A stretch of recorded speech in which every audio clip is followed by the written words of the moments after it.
Magandang araw mga kaibigan. Bigyan natin ngayon ng reaction opinion ang pahayag ng DPWH Regional Director sa Mimaropa, Region 4B. Tungkol ito sa nagalit ang Governor ng Oriental Mindoro, si Governor Bons Dolor, dahil hindi siya payagan ng gwardiya na pumasok sa flood control project area mag-inspect. Kailangan daw ng written permission ng DPWH. So, galit ang governor. So, ito ngayon, pakinggan natin ang pahayag ng regional director na humihingi siya ng apology. Tapos, ang dami niyang paliwanag na tingnan nyo kung totoo bang paliwanag niya o bulatik lang. Okay, ito Lahat po ng proyekto ng gobyerno ay gobyerno. Mag-aari po natin lahat. Okay. So, wala po dapat magsasabi na kailangan ng permito. Ako po mismo, gusto ko pong linawin. Ang nakita ko po, narinig ko po dun sa TV na ginawa ni Go, umahanga po ako kay Governor. Kung ako man po ang gobernador ng lalawigan, tapos may nangyayaring ganyan, siyempre sasama po ang loob ko. At saka ipagtatanggol ko ang aking lalawigan. Umahanga ako kay Go at sa naiintindihan ko. Actually, tinawagan niya ako, nagagalit siya sa akin dahil sa nangyari. Humingi po ako ng patawad sa kanya at sa buong mamamayan ng Mindoro dahil hindi po yun dapat nangyari.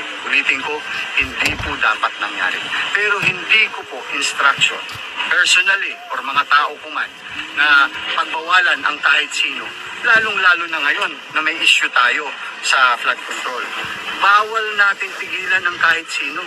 Ipakita natin sa lahat na may ginagawa tayo dito. Kung mayroon mang nasisira, kasi sabihin ko, pwedeng cause yan ng climate change natin, ng ragasa, pwede rin attributable yan sa contractor kung may pagkukulang sila. Malalaman natin yan, pero bawal natin yan pigilan kasi mali po yun.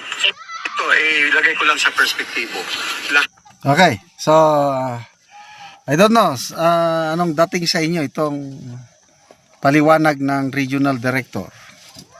Humingi siya ng apology. That's good.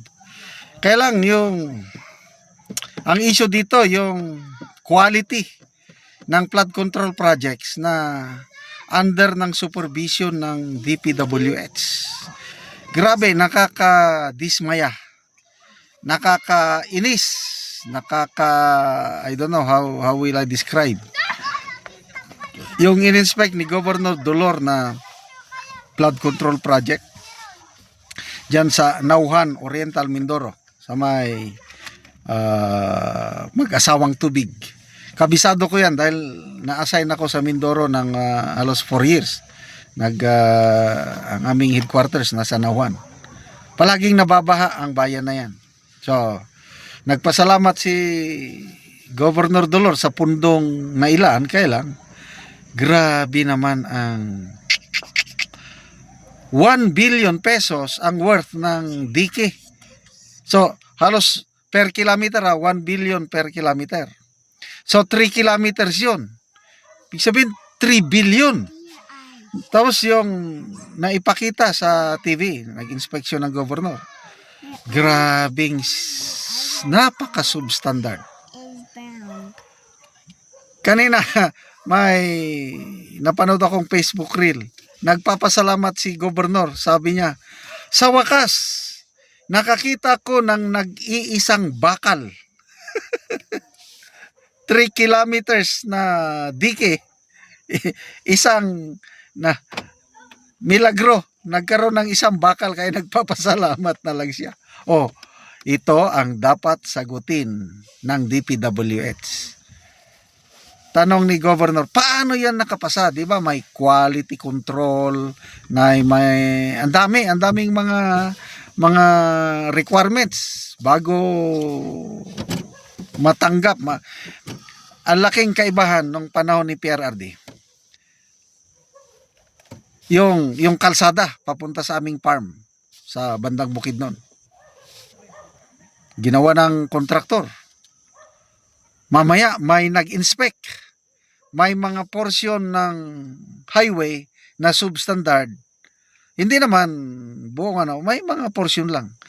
So, giniba kaagad ng kontraktor kasi hindi sila babayaran ng gobyerno dahil hindi pumasa sa quality control. So, ang ginawa ng kontraktor, yung kalsada papunta sa aming farma, giniba nila, although hindi naman malaking portion, mga konting ano lang, may mga konting segment. Giniba. Inayos. Mamaya maganda na yun.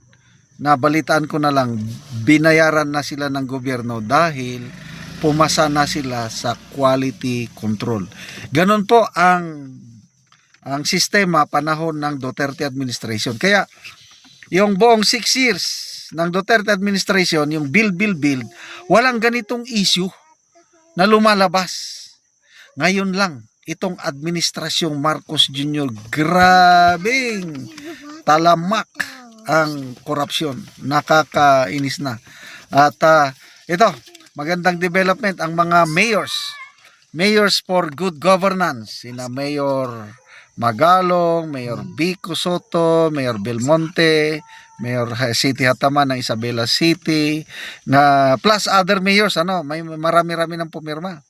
Nanawagan sila ng full transparency sa mga infrastructure projects ng gobyerno, specifically flood control, at ito yung hamon, i-prosecute at ikulong ang mga politiko, mga contractors at mga DPWH officials na nasasangkot sa anomalya dahil the Filipino people deserve better. Ganon yung kanilang statement. Sana pakinggan ito ng Pangulo. In fairness, ating Pangulo, he's trying his best to correct these anomalies. Hintayin na lang natin. Yung maganda na yung simula niya. SONA, binanggit niya, may mga 15 contractors na. Ang kulang na lang sa Pangulo, sino ang mag-imbestiga? Okay? It should be an independent party, hindi yung Kamara. Ang Kamara nagsisimula ng imbestiga, kailang wala akong katikatiwala sa Kamara. So, sana ang Pangulo, i-designate niya si Mayor Magalong na head ng investigating body na ito para once and for all, mapanagot na ang mga magnanakaw sa kaban ng taong bayan. Kaya salamat mga kaibigan sa inyong pagsubaybay sa ating channel.